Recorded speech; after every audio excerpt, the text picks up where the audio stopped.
Welcome. My name is Johan, and today we are cooking something that is very interesting. This episode is not just about calories. We are taking a closer look at the very source of those calories.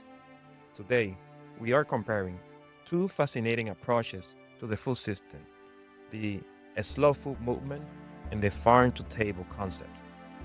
Plus, we'll talk about how these ideas reflect the deeper truth about the United States and Europe. You're going to get a lot of information into this conversation. But let's also answer the big question. Can we find a middle ground between fast and sustainable? With that being said, let's jump in.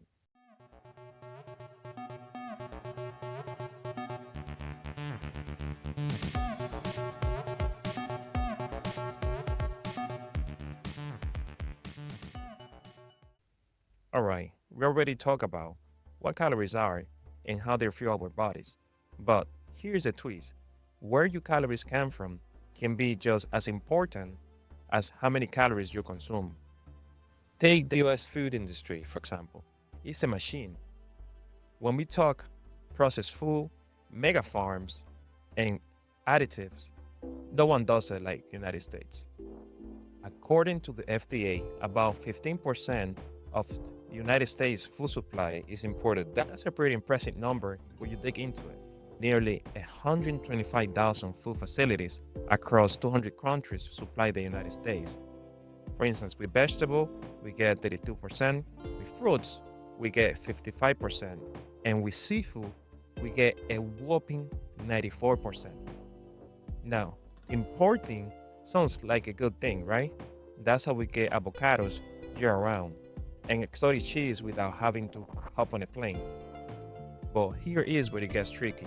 The FDA has to vet all this imported food, adding extra layers of caution, cost, and yes, delays. And to be honest with you, it is a logistical miracle that your mango smoothie exists, but it also drives dependency on global supply chains, which can break down the pandemic, natural disasters, and many other scenarios that you may think about. This mass import export system also has implications for nutrition. Imported food often travel thousands of miles, losing nutrients along the way. Think about it.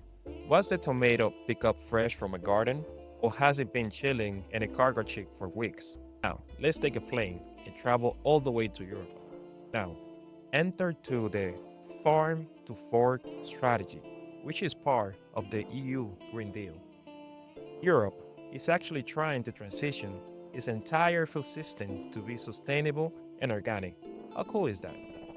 The farm to fork strategy isn't just a trendy slogan, it's a big actionable plan since 2021.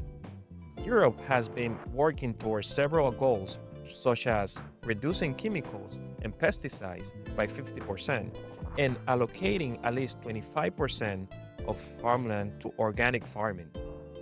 They are all about protecting the environment while also improving the quality of the food. Many European countries ban food containing hormones and specific additives that are so common in the United States. You know those cereals that you love? Well, let me show you this quick video. But with artificial food dyes, they have shown all over the world that they can use colorants that come from fruit. This is the Canadian version. This is the brightness of the Canadian version, Let's- just for visibility. And this is the brightness of artificial food dyes. So, of course, Kellogg and other food companies will argue children prefer this over this, just as they would prefer cocaine over sugar.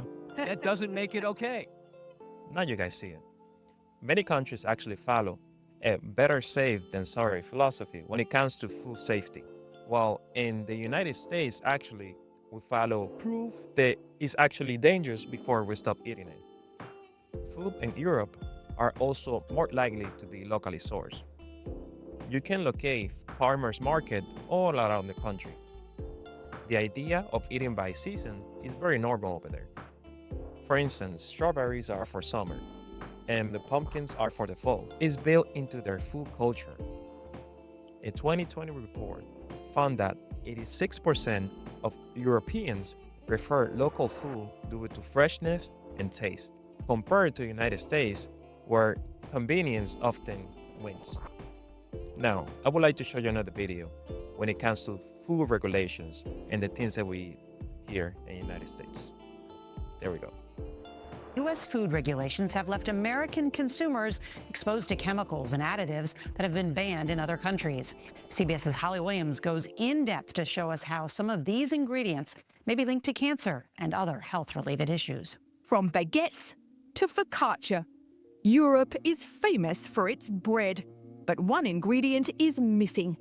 Potassium bromate is a suspected carcinogen that's banned for human consumption in Europe as well as China and India, but legal in the US, where it's used by some food makers to strengthen dough and estimated to be present in over 100 products.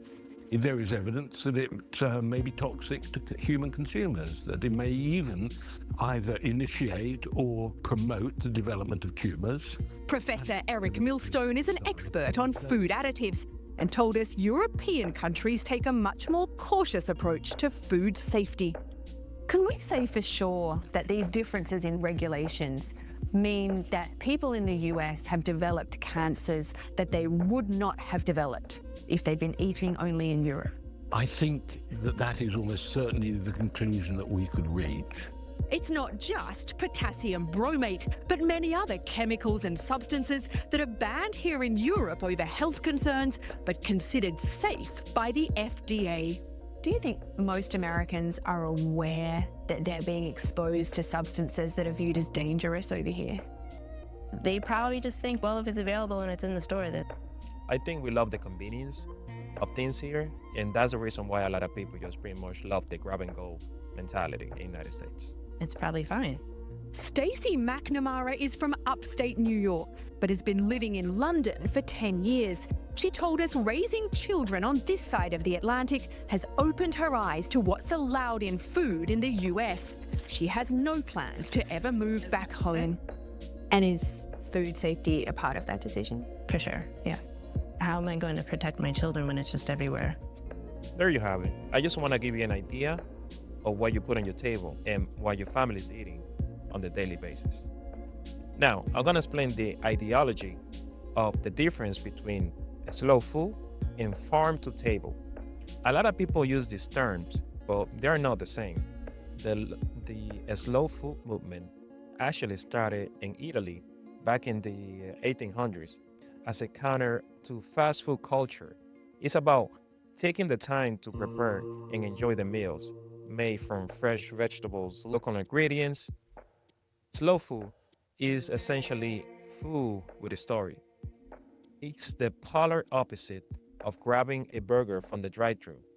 Farm to table, on the other hand, pretty much just focus on how food reaches your plate. It means that ingredients come directly from the local farm to your kitchen with as a few middlemen as possible.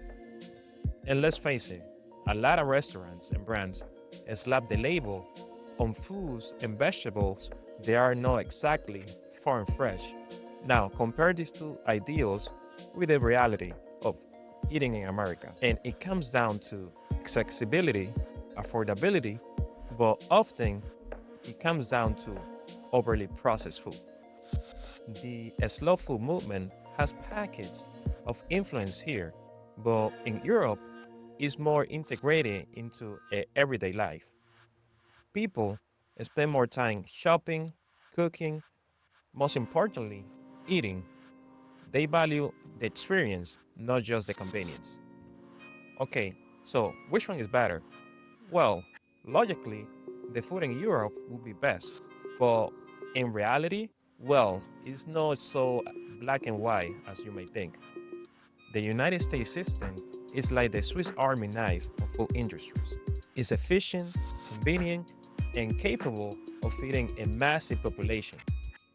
But it comes at a cost, including additives, food waste, a massive footprint, and all the negative effects that our food industry has.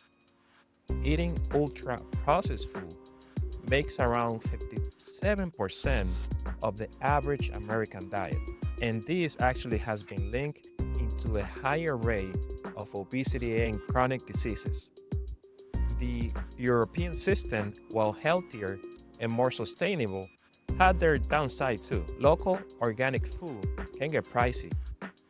And while Europe is making strides with farm to fork, it's not perfect. One thing is clear, education is key.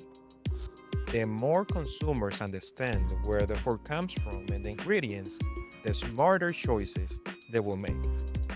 Trends like urban farming are catching up actually in the US. All right, guys, that's it for today. I hope this chat about food systems and cultural differences got you thinking. Remember, no matter where you are in the world, the decision you make about the food you put on your table matters. Not just for your health, but for your family as well. If you enjoyed this episode, make sure to subscribe and share with someone who may need to hear this. So, one of the things that I will ask you the next time you go to the grocery store, make sure that you are careful what you buy, do your research, review labels. If it's something that you're consuming that you weren't unaware that was really bad for your family, try to change it for a different product and make sure you are a little bit more careful in the future of things that you put on your table for your family to consume. Eat well, stay safe, and I'll see you guys next time. Bye bye. Bye bye.